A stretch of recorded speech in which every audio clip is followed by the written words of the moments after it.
Dear student, today's lecture topic is fundamentals of optics. These are the contents of my lecture. First, nature of the light. In this section, based on the nature of the light, we will discuss the different branch of the physics. And second one, we will discuss what is the wavelet and what is the wavefront. And also we will discuss the Huygens theory. And last one is what is the difference between the rays and wave. In this slide, we are showing different branch of the physics. Due to the nature of the light and its theory, to develop the different branch of the physics like ray oblique geometric optics, wave oblique physical optics, electromagnetic optics, and quantum optics. Here you can see that the slope is decreases like that. It means that first we will observe this effect of the light. Second, we will observe this effect, and third we will observe this effect, and last and fourth we will observe the quantum theory. You can say that the development of the history like that. Start from here and going to here. In a ray oblique geometric optical, we will consider only a ray. Ray means only we will consider the propagation of the light. We will neglect the amplitude and phase behavior. And in this section, wave oblique physical optics, we will consider the amplitude and phase of the light. We will not neglect the behavior of the amplitude and phase. And in this section, we will cover the behavior of the light as an electric and magnetic field. Also the transfer nature of the light. And the last one is known as the light behave as a particle. Basically, we will deal the dual nature of the light. Now, in this case, when the size of object and aperture d are much larger than the wavelength of the light. In this branch, when the size of the aperture is much greater than the wavelength of the light, we will deal here. When the size of the aperture and object are comparable to or smaller than the wavelength of the light, we will deal in this section. Here, the wavelength of the light is equal to the c by mu. C is the velocity of the light and mu is the frequency of light. And here, the wavelength of the light is comparable to the de Broglie wavelength of the light, where de Broglie wavelength is lambda is equal to h upon a mb. H is the Planck constant, m is the mass of the particle, b is the velocity of the particle. Now, in this section, we will know the law of reflection, and the wave section we will deal the interference, diffraction. And in this section, basically we will know the velocity of the light is equal to the c, and also the best example of in this section is the polarization. Due to the polarization experiment, we will know the nature of the light as a transfer behavior. And in this section, we will deal the black body radiation, photoelectric effect, and quantum effect. In this section, we will discuss the Huygens theory, wavelet, wavefront, and direction of the propagation. What is the rays, what is the crest, and what is the trough, and also longitudinal wave, transfer wave. All of things we will cover in this slide. According to Huygens theory, geometrical construction of the wavefront. They will give the theory on geometrical construction of the wavefront. Suppose, imagine throwing a stone in a still pond. What will happen? You will see that a ripple will form and expansion of ripples radically like that. Here you will see that this line and dotted line, that this line is part of crest and dotted line is the part of trough, and every point on this is known as wavelet.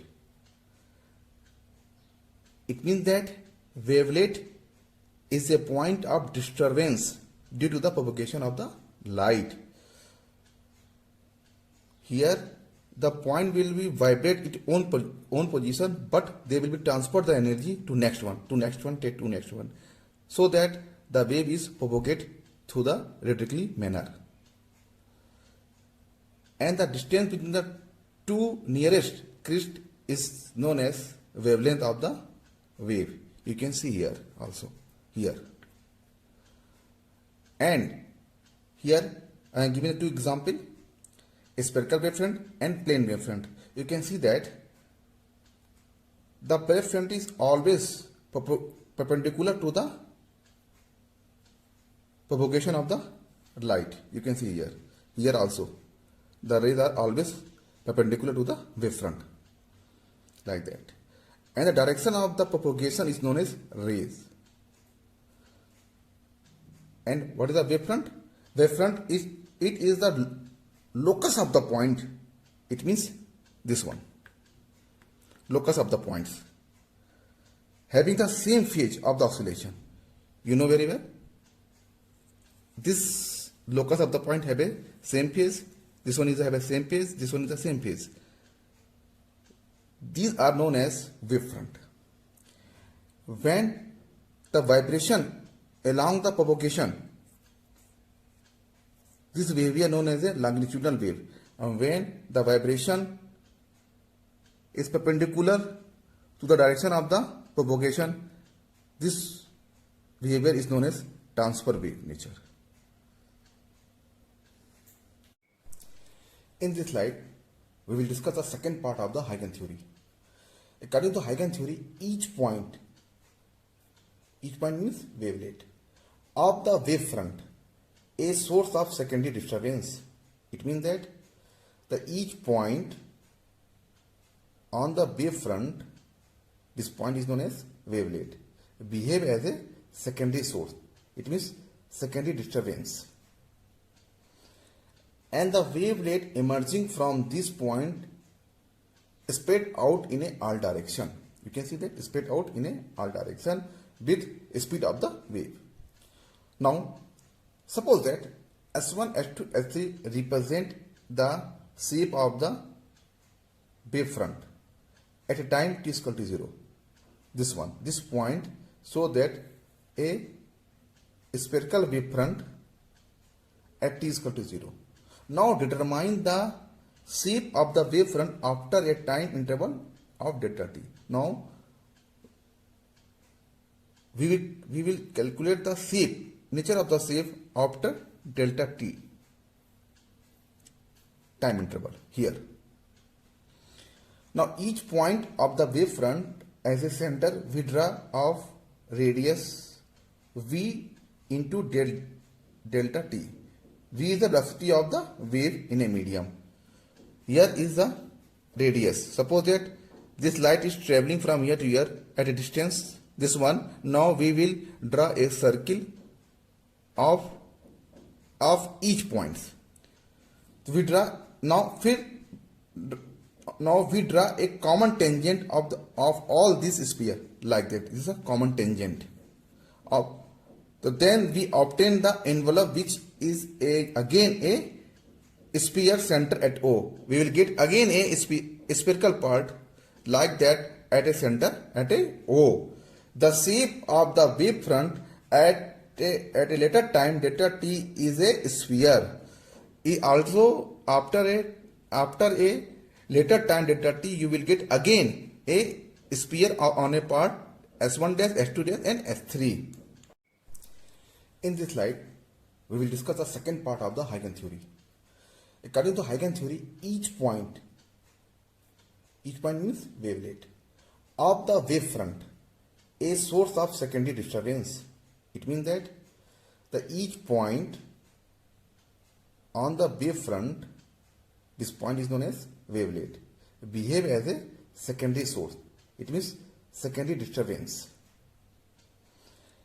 And the wavelet emerging from this point spread out in a all direction. You can see that spread out in a all direction with speed of the wave. Now, suppose that S1, S2, S3 represent the shape of the wavefront at a time t is equal to 0.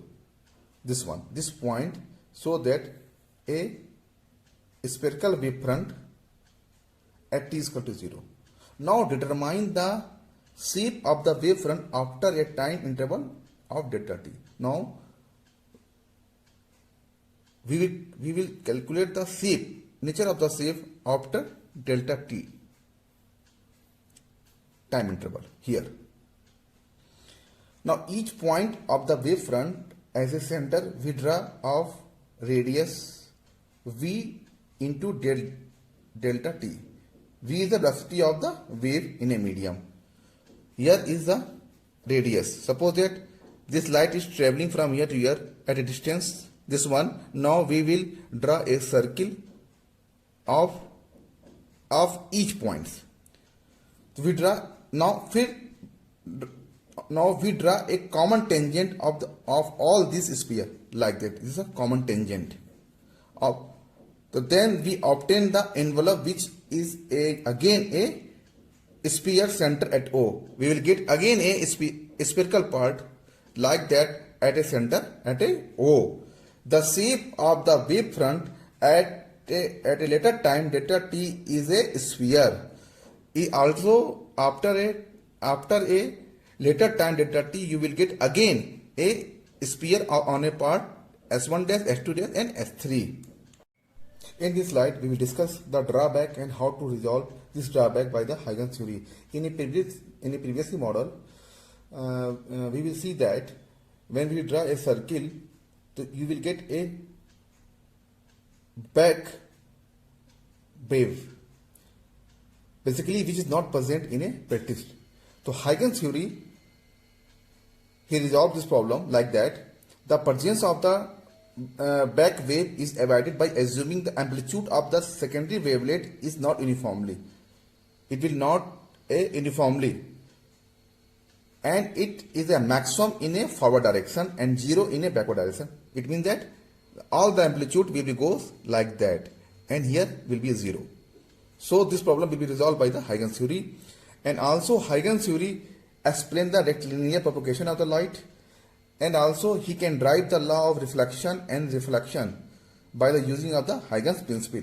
Here I am showing two figures, two ray diagram.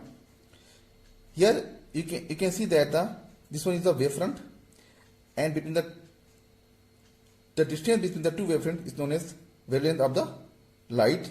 Here you can see that propagation. Here when will we neglect the wavefront, in this case only we will consider only the propagation. This behavior is known as rays. It's traveling in a straight line.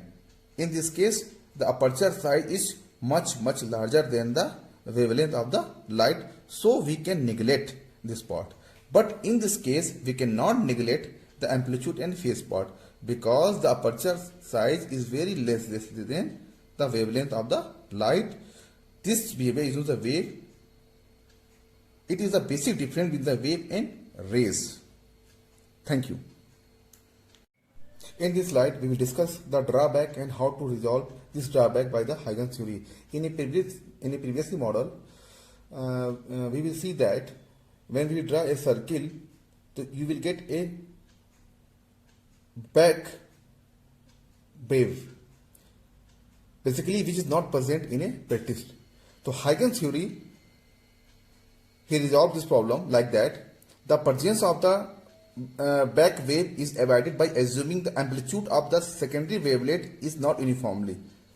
It will not uniformly, and it is a maximum in a forward direction and 0 in a backward direction. It means that all the amplitude will be goes like that, and here will be a 0. So this problem will be resolved by the Huygens theory. And also Huygens theory explains the rectilinear propagation of the light. And also he can derive the law of reflection and reflection by the using of the Huygens principle. Here I am showing two figures, two ray diagram. Here you can see that this one is the wavefront, and between the distance between the two wavefronts is known as wavelength of the light. Here you can see that propagation. Here when will we neglect the wavefront, in this case Only we will consider only the propagation. This behavior is known as rays. Is traveling in a straight line. In this case, the aperture size is much larger than the wavelength of the light, so we can neglect this part. But in this case, we cannot neglect the amplitude and phase part because the aperture size is very less than the wavelength of the light. This behavior is known as the wave. It is the basic difference between the wave and rays.